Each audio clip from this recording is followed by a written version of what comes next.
What is going on, everybody? It's your boy TFG here, coming back at you with another Minecraft video. We are back today in the how-to world where we talk about how to do different things in Minecraft. Last episode we went over how to use Minecraft dyes. This episode we're going to be talking about how to use the blast furnace in Minecraft. There are actually a couple of features that a lot of people don't even know about with this thing, so this is going to be a good one. We're going to start off with some basics and we're going to work our way around, and we're going to get over to this side where we're going to talk about some essentials. So let's go ahead and get rid of the basics. First things first, you have the recipe. You're going to need 5 iron ingots over a furnace, which is all over 3 pieces of smooth stone. Over here we have an example of how the blast furnace can actually be stacked in full stacks of 64, and also if you want to pick up the blast furnace you have to use a pickaxe. Any pickaxe will do, but if you don't use a pickaxe it will just poof away. Here we're talking about the light level of a blast furnace. A torch is light level 14 in Minecraft. A blast furnace and a furnace provide you with a light level of 13, so just about the same amount as a torch. A blast furnace can be placed in 4 different directions. You'll see here as I go around, it is in each direction, north, south, east, and west, but it does not face up and you cannot make it face down. So it has 4 different ways you can place it, and you can do that just by placing it however you would like. Right here we have an example of how you can actually use this from like a design perspective. You'll see that the top of it and the bottom of it are the same, and they actually look kind of nice. It is kind of nice. This is just a quartz block here that I'm putting it with, and these are smithing tables because they also have a nice texture on the top and the bottom. So just wanted to show you guys that it can actually be used as like an artistic thing as well. Right here we have an example of how the blast furnace placed under a note block will make a bass sound. Check this out. This is a regular note block, and then this is with a blast furnace under it. It's way lower, but that's the same for most of the utility blocks. It's going to create a bass sound if you put it under a note block. Now here's an interesting one, because on Java you cannot move a blast furnace. It is an immovable block, but on Bedrock you can actually move it with a piston. Here we have an example of how you can actually, for some reason, you can name a blast furnace. I have no idea why you can name it, but you absolutely can. We now have George the Blast Furnace, so there you go. Here is a fun one. Now watch this. This is a cool one. So I really wanted to add this to show you guys that you can actually get a lit blast furnace. You see there's nothing in this at all. To do this, you have a fun command, and for you Java people out there, I'm going to show you the Java command as well. So for Bedrock, we'll talk about that first. Right here is where we're going to spawn it. So just put, you'll see in the top left of my screen, go to your settings, turn on show coordinates, get the coordinates of the spot that you want to place your furnace, and then you'll see here that I have this is the command. You want to write down this command. These numbers right here, these are just your position X, Y, and Z. So those are the coordinates that are going to show in the top left of your screen for Bedrock, and you just need to type in those coordinates and put lit_blast_furnace after /set block. If you want a furnace, just do lit_furnace, and I believe you can also do this with a smoker. So let's go ahead and do it. You'll see that I spawn it in, it's going to be naturally facing this direction. If I destroy this and I do it again and I put a 0 behind it, it's also going to face this direction. If I destroy it and I put a 1, it's facing me.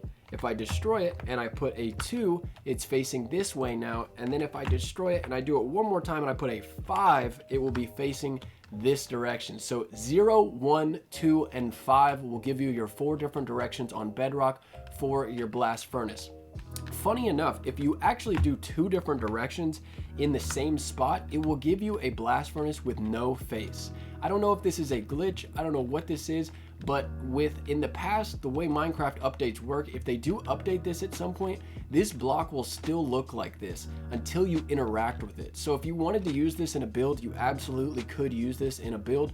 It would be quite a pain spawning them in over and over again, but you could definitely use it and it would stay forever like this. So just food for thought. I'm gonna go ahead, I'm gonna put the Java command up on screen right now. If you're in Java, you don't need to deal with coordinates like we did, and you don't need to deal with this direction. You just need to type in, this command is a little longer, but it's cool because you'll see that in my hotbar on the bottom left, I have a blast furnace. That's what it's gonna look like for you. It's just gonna put it in your hotbar. It won't be lit in your hotbar, but when you place it, it will be lit, and then you can just place it in whatever direction. So the command's a little longer for Java, but it is much nicer because you can actually just place it wherever you want. So now we are done with all the basics. So let's go ahead and we're gonna move over into some essentials. Alright, blast furnace essentials. First things first, we're going to talk about the villager that goes along with a blast furnace. This is the only place you can find a blast furnace naturally in a Minecraft world. It's going to be in a village, and if a villager decides to tether to this block, it will become an armorer villager. You'll see right here it says armorer. Now if we want to look at the trades, coal for emeralds, not very good. Iron for emeralds, also not good unless you have an iron farm.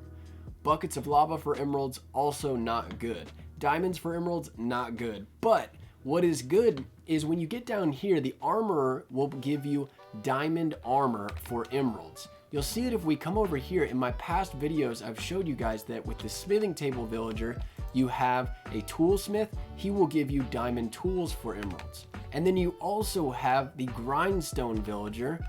You'll see if I click him, he is a weaponsmith and he will give you diamond weapons for emeralds.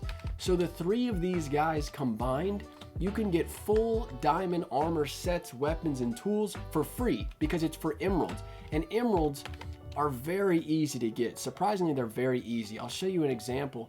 The Fletcher villager, sticks. You could trade this guy sticks for emeralds. It's crazy. The cartographer villager will glass panes. He will take glass panes, which is just sand, for emeralds. It's crazy. And then on top of that, you have the farmer villagers with the composters, and that you can just trade them melons and pumpkins for emeralds. And melons and pumpkins, you just let them grow. So emeralds are easy to get, and you can trade them for free diamond armor. If you don't like the enchantment on it, just put it through a grindstone, wipe that enchantment, and you got yourself some free diamond armor. Now let's go ahead and talk about actually using this thing. So these are all of the ores in Minecraft. You can put any of these, even something like redstone ore, you could put this into, you can put this into a blast furnace. It's kind of interesting. A lot of people don't even know that you can put ores in here. It's just something you can do. There's not really like perks to it. It'll be really fast and you don't have to do it yourself maybe.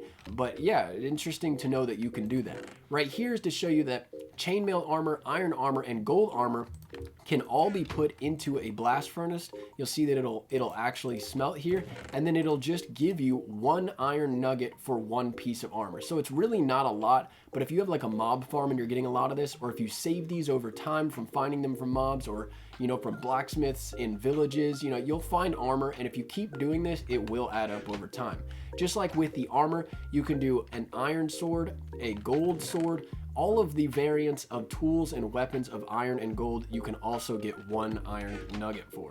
But what is the point of using this over this? Well, the blast furnace actually gives you 2 times the speed of a furnace, but you will use 2 times the fuel. So if you have plenty of fuel, this is the way to go. And we can show this by simply putting in right here. Watch this. I'll even do the furnace first. Now let's just wait a second. You'll see the furnace is not even halfway yet, and this is done. And the furnace is still going. So this is a lot faster than the furnace. It is going to use twice the fuel though. So it is still per fuel, you will still get the same amount of items, but it is faster and it does have some extra uses. So the last thing I want to talk about is actually putting, I don't know why that was there, is actually putting hoppers into these things. It is a lot of people don't know about this, but you can use hoppers in a blast furnace, a furnace, and a smoker. You can place whatever you want to smelt in the top in a chest, and you can place your fuel in the side, and it will automatically funnel into a blast furnace and just do this for you while you're not there. You don't need to build a large, complicated super smelter. You can build a small unit like this, and it will do all of the work for you. You can walk away and come back, and all of your ores will be smelted. So super nice little handy thing to have. I believe this is everything you could possibly want to know about a blast furnace in Minecraft. If I missed anything, absolutely add it in the comments. Thank you very much for watching. If this helped you, if you learned something, maybe leave a like. That would help me. And of course, if you want to see more from me, stick around with the channel and subscribe. Thank you very much for watching, and as always, have a good one.